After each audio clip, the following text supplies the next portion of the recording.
channel. We are your hosts, Courtney and Justin, and today we are doing a location review and reflection.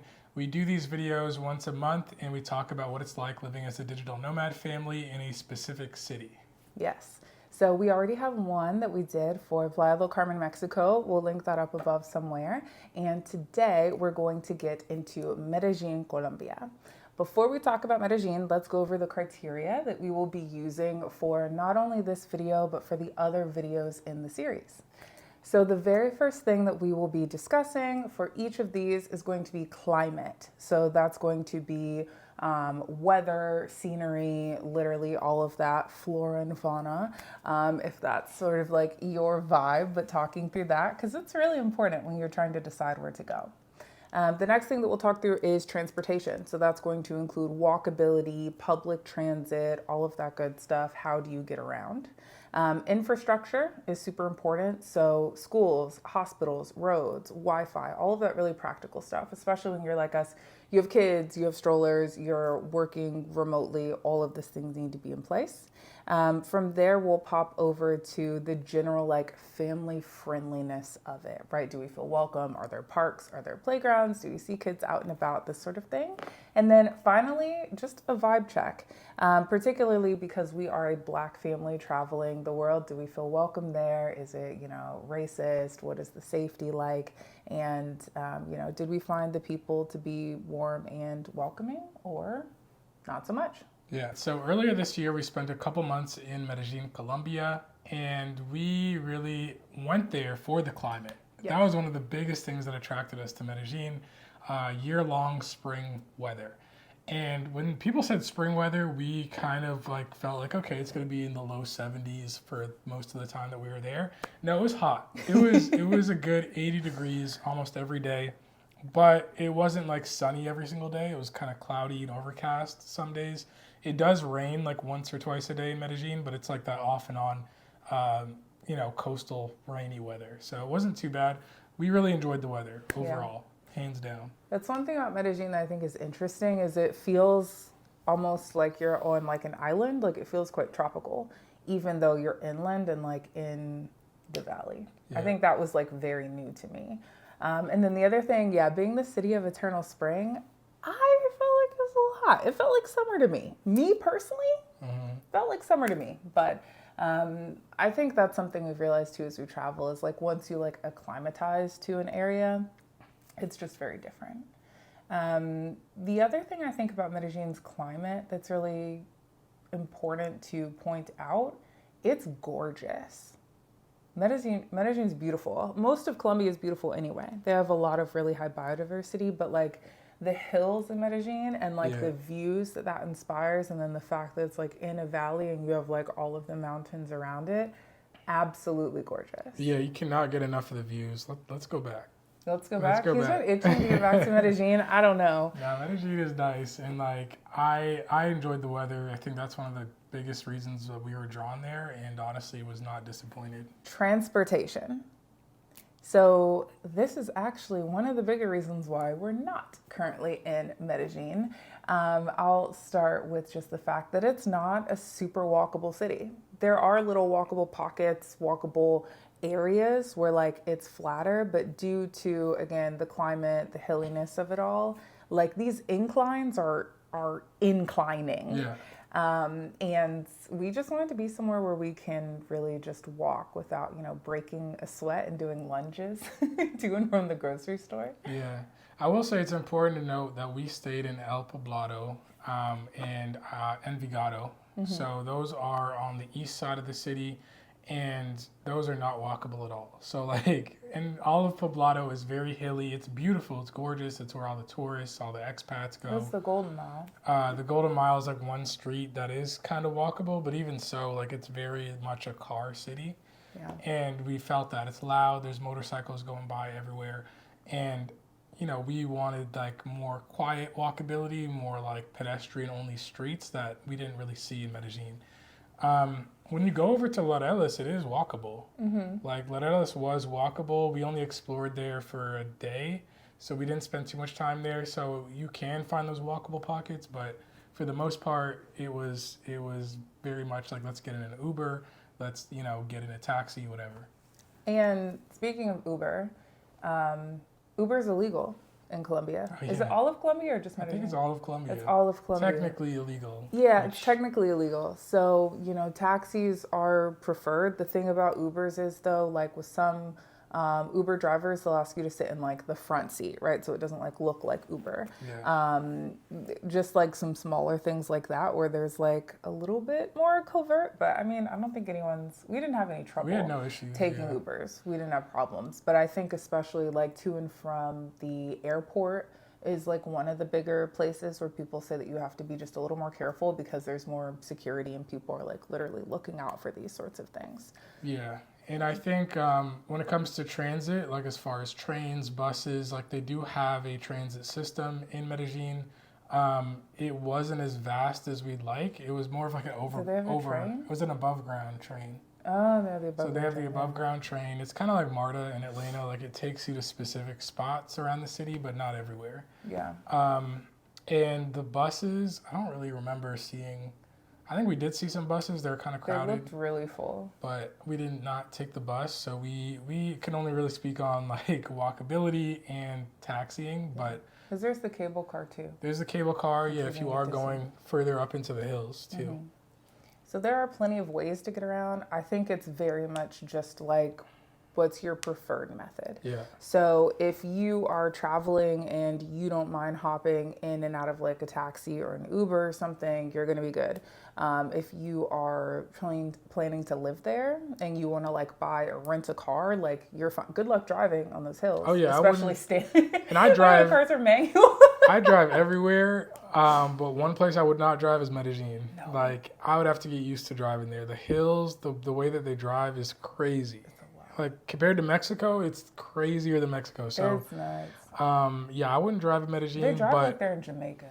People have drivers too. So like that's a very popular thing for expats, especially families like moms and stuff like that. They will just hire a driver. I don't know how that works. Do they just wait on you to call them all the time? I don't know. But people in the groups on Facebook say, hey, you should hire a driver. I'm like, okay. Yeah. So that's an option too. It is. So infrastructure.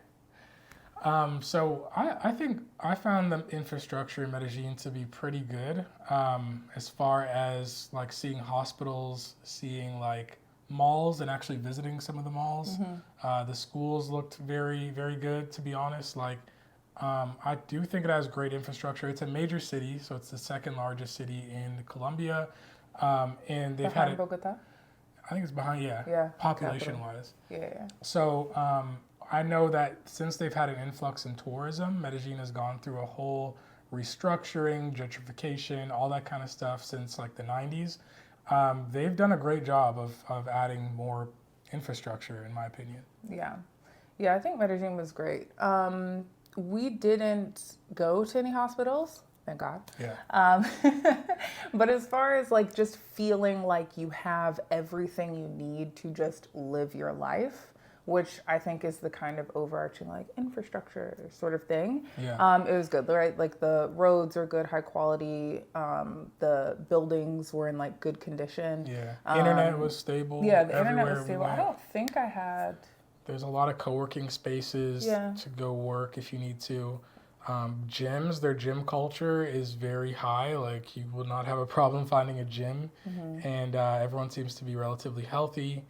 And then I think like we did visit the schools. So we visited one school in the city in El Poblado, and it was nice. It was like very modern, looked clean. So, Everything looked relatively fresh. Yeah. Which I feel like for me, I'm so much like, I want things very badly to look fresh. Like they don't have to be like new. Yeah. But like I need things to be fresh. And I feel like there was a good mix of like newness in Medellin coupled with like some freshness. Because even the buildings, the housing.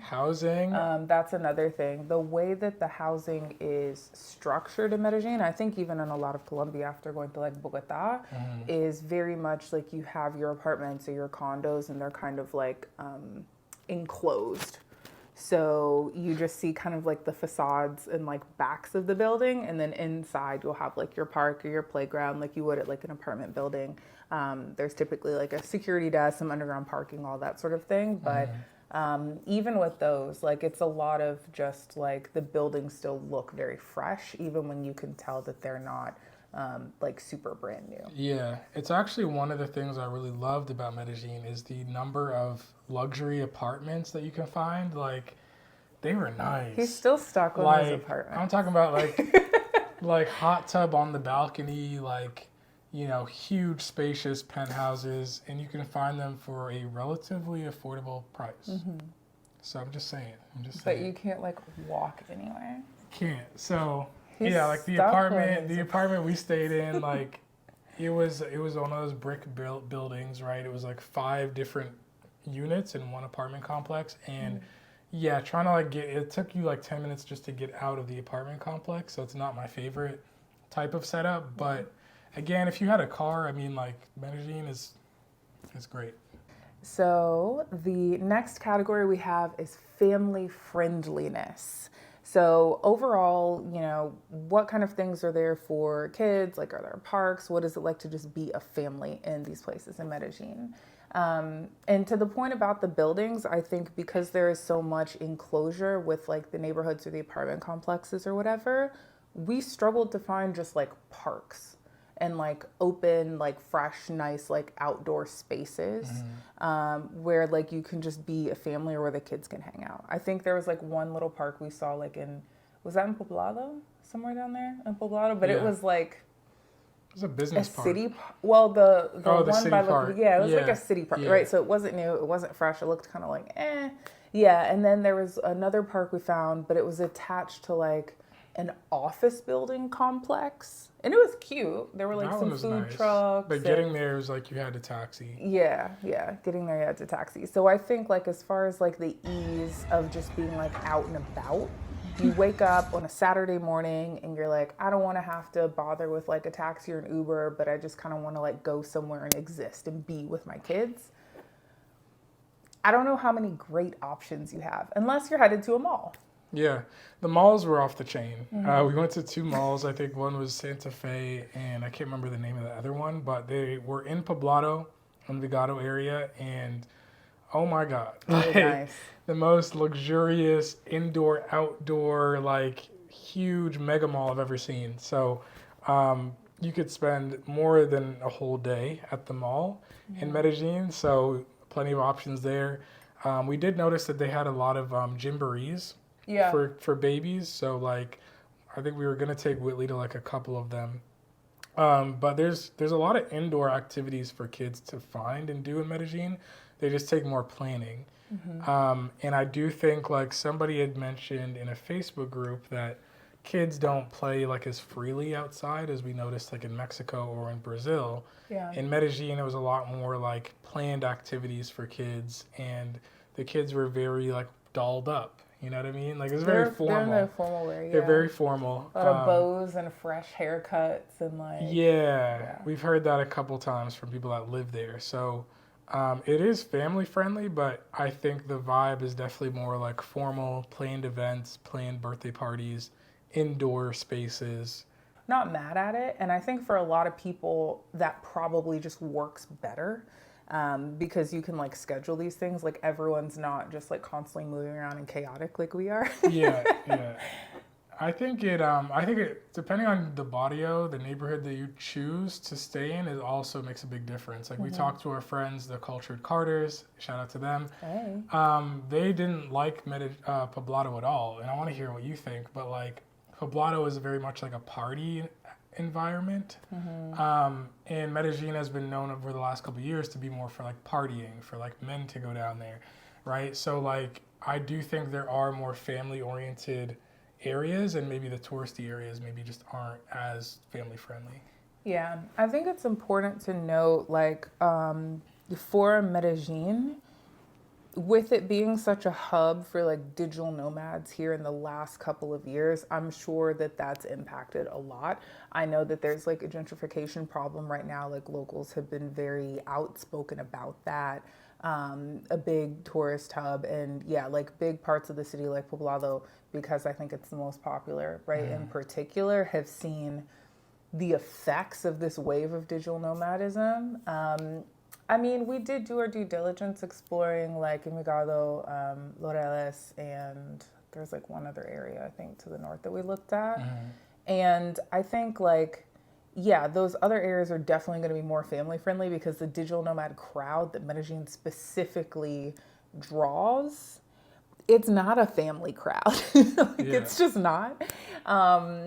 And that's very obvious. Even some of the nightlife activities, that can be seen at like the parks in these areas and how loud it can get. Like, I definitely don't think Poblado is like the family friendly place. But even going through like Laureles and like other places, there wasn't a whole lot of like family friendliness that stood out.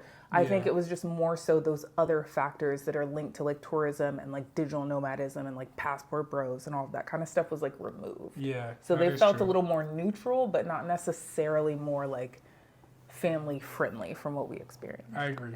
So the vibe check, did it pass the vibe check? Did it pass the vibe check? So what does the vibe check even look and feel? That's like diversity, safety. Yeah. Do we like it? Do we know? So I think it passed for me. Like, as far as diversity goes, I do think it felt like diverse enough. Like, there were a lot of Black tourists out there. There are a lot of Black Colombians living there. There are a lot of Black expats living there. And so I never felt like I stood out as the only Black person. I think like we were treated great. I do think like our family was very like invited while we were there. So I think it passed a lot of the vibe check for me. I'm thinking about like any cons that I could think of. Yeah, I think as far as the vibe check goes, number one, we felt safe. Felt safe. Yeah, there's nothing unsafe about Medellin or about Colombia. That's always like the question that people always ask. Like the first one's like, is it safe? And I'm like, yes, it's fine. Diversity, yeah. I think one thing about being in Colombia specifically as a Black traveler that I like is even if you're not around other Black people or like Black Colombians, especially in like somewhere like Medellin versus like Bogota, it's very apparent looking around you that like even if there aren't Black people, the other Colombians there probably have like a cousin or like a grandma that's like your color and like your shade. Like that's something I think that's really nice. If you think about like Encanto, like the movie and how the whole family is just like shades and shades of different like brown or whatever, it feels very much like even if you are standing out because you're the only Black person, it's not like unfamiliar. No one's looking at you like you're like a zoo animal or like they've never seen like textured hair or something like that, which is nice. Cost of living.